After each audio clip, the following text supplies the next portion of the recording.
Ya pemirsa, sampai saat ini wabah COVID-19 masih terus menjadi ancaman bagi seluruh manusia.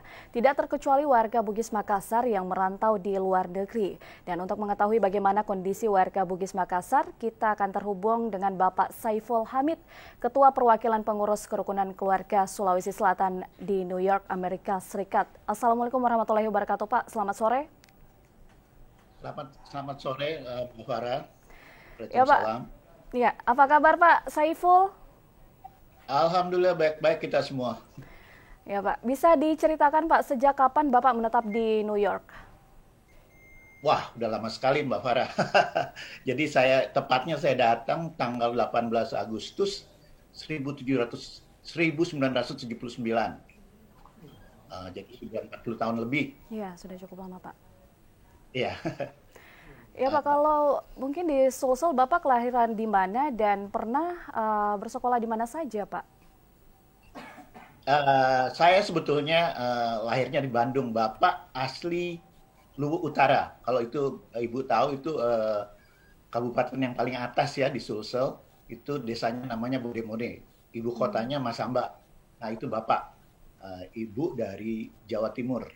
Saya sendiri kebetulan tahun 55 Bapak hijrah dari Makassar ke Bandung.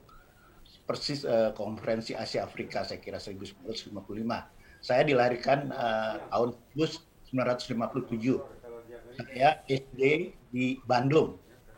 Tahun 1999 Bapak kembali lagi ke Makassar karena ada proyek pengairan kalau tidak salah itu Kalena di Luwu. Dan tahun 69 saya sempat SMP Frater Tamrin di Makassar.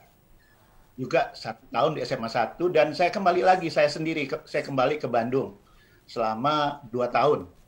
Dan saya sempat kuliah di UKI Maranatha Bandung sampai tingkat 2. Sesudah itu saya melanjutkan yaitu tanggal 18 Agustus 1979 saya sekolah di Politeknik Brooklyn, New York University.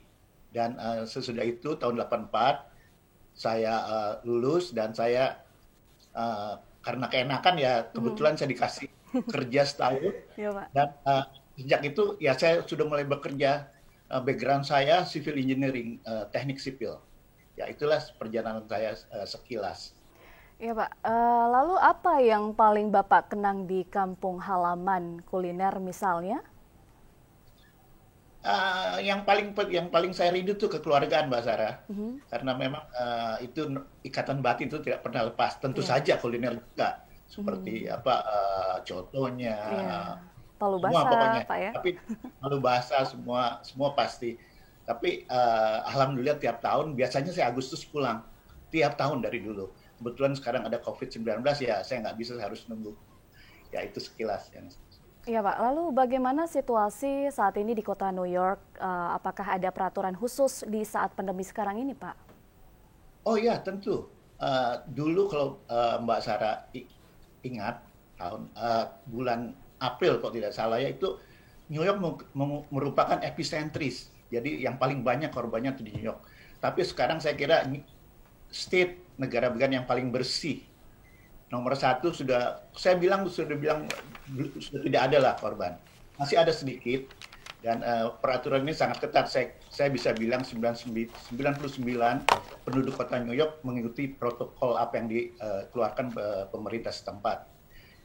Baru-baru ini tanggal 5 Agustus saya juga sudah kirimkan bahwa sejak 5 Agustus di tiga negara bagian, Connecticut, New Jersey dengan New York bersatu, mereka mendirikan checkpoint.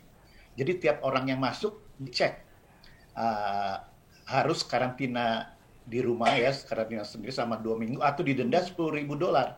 Ya itu yang baru-baru himbauan dari pemerintah setempat bekerja sama dengan Konsulat Jenderal Republik Indonesia. Oke Pak.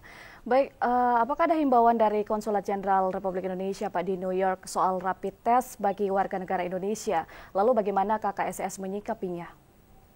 Oh ya tentu, itu saya kira bukan karena saya New Yorker ya, karena memang kita harus mengikuti apa yang diperintahkan pemerintah setempat.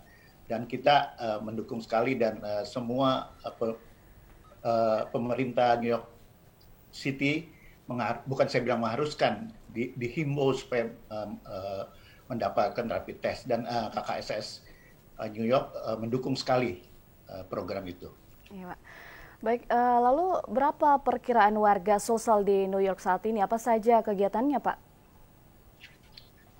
Saya kira kalau dilihat dari dihitung nama jari paling kecil, tapi kebetulan warganya mempunyai posisi penting di sini. Jadi Bapak Ibu bisa lihat sendiri seperti salah satu Pak Samsi Ali ya, Ustadz Samsi Ali, itu juga dari kita, dari itu. Saya juga kebetulan Ketua KKSS dan Ketua Indonesian House of New York, salah satu organisasi lintas agama dan lintas semuanya. Saya kira itu yang saya bisa utarakan. Juga kegiatan KKSS biasanya sih arisan ya, arisan dan juga membantu program apa yang bekerja sama dengan KJRI. Kita selalu bantu programnya. Saya kira itu ya, Mbak. Oke, Pak. Bagaimana kondisi warga Sulsel di New York saat ini? Apakah ada yang terdampak COVID-19, Pak? So far sih sampai sekarang belum ada, Mbak Farah. Cuman kalau seluruh daerah New York, WNI itu yang meninggal sekitar kalau tidak salah 11 orang ya di daerah New York, dan yang di rumah sakit sekitar 6 orang, karantina di rumah sekitar 14 orang, yang sembuh sekitar 7 orang. Itu WNI ya. Tapi kalau warga Sulsel, alhamdulillah belum ada, Mbak Farah.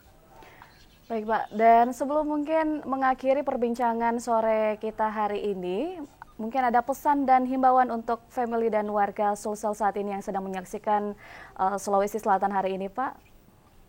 Ya, terima kasih sekali lagi atas waktu yang diberikan kepada saya. Saya kira saya menghimbau bahwa seluruh warga Sulawesi atau semua pemirsa TVRI Sulsel dan seluruh rakyat Indonesia, kita ikutilah protokol yang diberikan oleh pemerintah. Kami juga mengikuti pemerintah setempat protokol, tapi yang paling saya tekankan bahwa kami tidak pernah lepas hubungan batin. Walaupun jarak jauh, tapi sekarang kan teknologi sudah canggih. Jarak tidak membuat kita jadi terhalangi. Jadi saya kira itu saja, kita harus mengikuti protokol dari pemerintah. Ya semoga hubungan kita, hubungan batin tetap saya salurkan semua kepada saudara-saudara kita di Sulawesi Selatan. Baik, Pak Saiful Hamid, terima kasih atas informasinya, dan kami ucapkan lagi terima kasih yang sudah bergabung saat ini di program Sulawesi Selatan hari ini. Terima kasih, Pak.